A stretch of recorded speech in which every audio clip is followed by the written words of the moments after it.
Good evening everybody, it's Charlie and welcome back to another video on the Chatting Leeds YouTube channel. Hope you've all had a great day so far. As always, 2 days before the game guys, press conference day, so we all know what that means. It is time for your predicted 11 ahead of Everton against Leeds at Goodison Park on Saturday.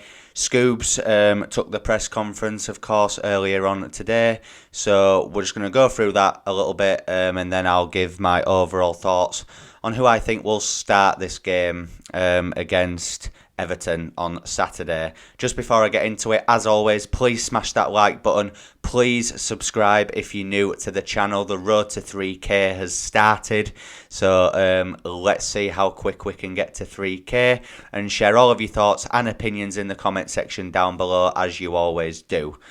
So, as I said, Scoops took the press conference and he shared a little bit of news regarding injuries and such. Obviously, Mark Roca and Liam Cooper are still doubts as they are coming back from knocks.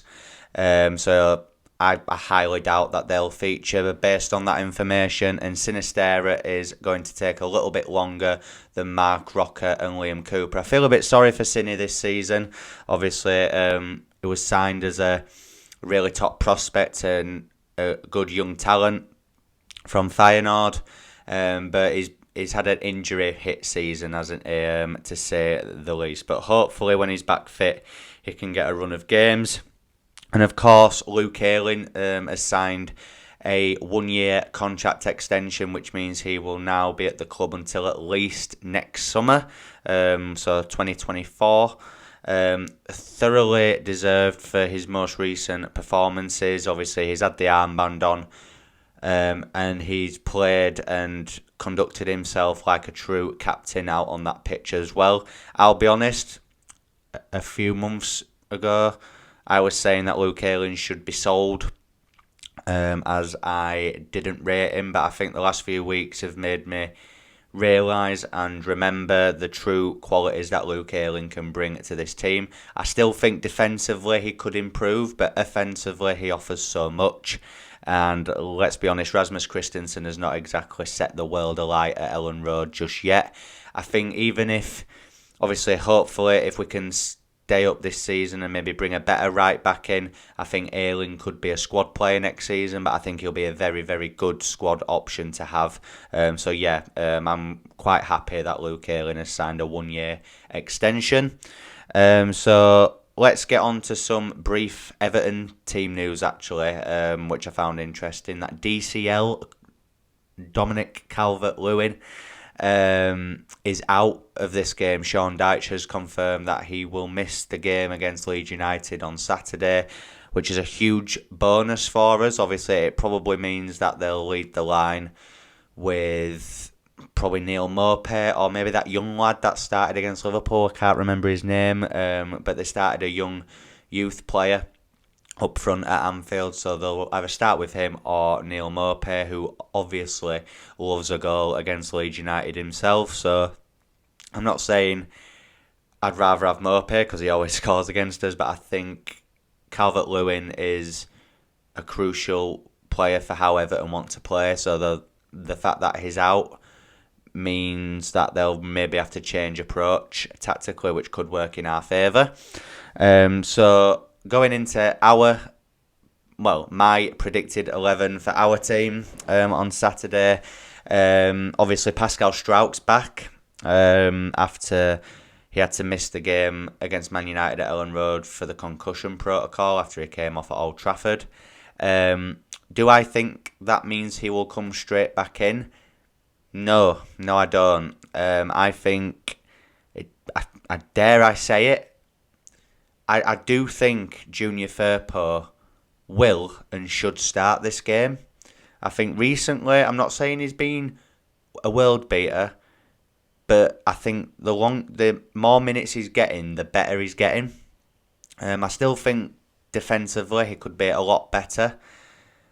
But that's like Luke Ayling, like I just said. But I think Firpo, especially going forward, in that Man United game other day, I thought he was really good. And I do think he warrants another start. And if it doesn't work, then fair enough, you go with Pascal against Southampton. But I think for this one, I would start Junior Firpo. So my back four, well, obviously, the goalkeeper's obviously Ilan Melier. Like, let's not play around. The back four for me will be unchanged from the Man United game. Luke Ayling, Koch, Verber and Junior Firpo. Like I just said, Ayling's been really good lately, especially in the 2 games against Man United. I think he's put some real solid performances in. I think Koch and Verber are starting to establish a really good partnership there. So even if Cooper was fit, I think Cooper would start on the bench. For that reason, I think Koch and Verber is our best centre-back partnership at the moment, and obviously Firpo for the reasons that I've just stated. The double pivot, I think, will be the same as well. I think we will go with Tyler Adams and Weston McKennie, who, as much as I didn't think Weston McKennie would start well in a double pivot, playing slightly deeper, I think we've seen in the 2 games against Manchester United that he can still venture forward but then get back to help out defensively as well. So I have no issues with that. And obviously Tyler Adams has been immense all season.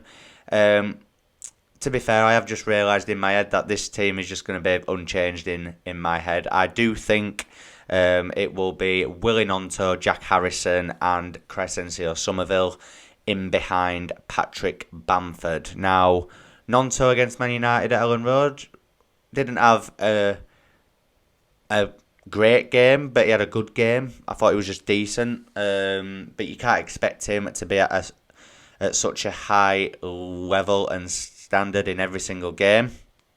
Thought Cree Somerville was really good against Man United. He just lacked that finish, that clinical edge to him in front of goal, and I think his passing can sometimes be either overhit or underhit. I think that's the difference for me between him and Gnonto. I think Gnonto always picks the right pass and the right weight of pass, but Somerville just needs to improve in that area. But I still think he's been really good in an offensive way so far this season, and he has scored goals, obviously.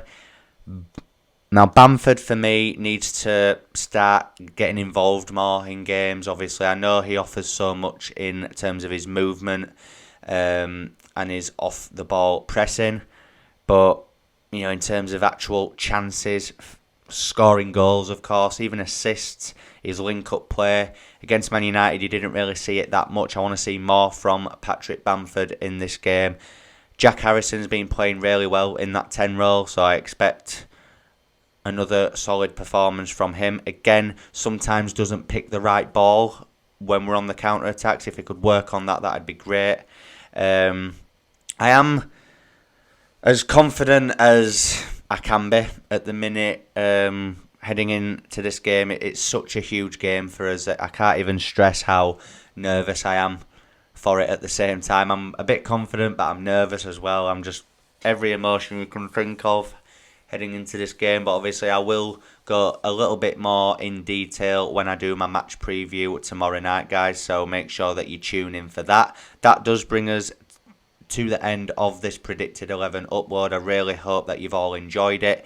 If you have, please smash that like button. It helps get the video out there to more people. Please subscribe. As I said, the road to 3K has begun. Let's see if we can get there as soon as possible. And share all of your thoughts and opinions in the comment section down below. And as I said, I'll see you tomorrow night for my match preview. Cheers.